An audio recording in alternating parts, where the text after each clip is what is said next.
ยสุขสันต์น้องเอ๋ยน้องนางเคยเคียงข้างอยู่ก่อนเคยซื่นสู้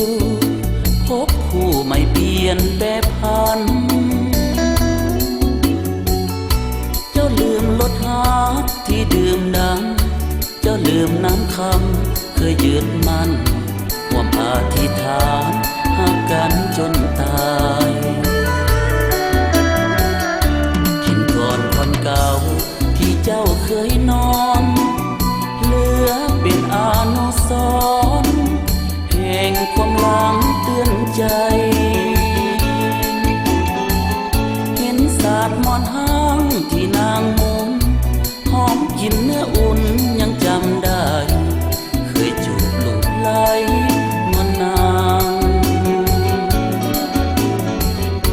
น้องเอ๋ยน้องน้อยอายคอยเจ้าอยู่กับเถิดยอดสู้ข้าอยู่โดดเดี่ยวอ้างว้างแม่นเจ้าหลงเดินทางผิดไปจงกลับหัวใจเดินน้องนางขินก่อนคนหลังยังคองยังคอย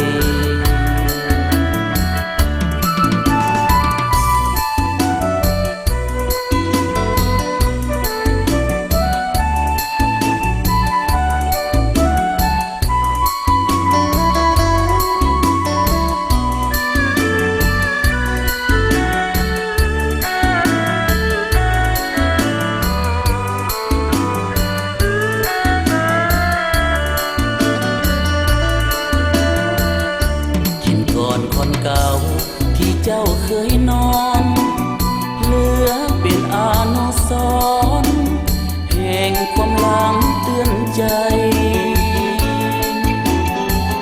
เห็นศาสตร์มอนห้างที่นางมุนหอมกินเนื้ออุ่น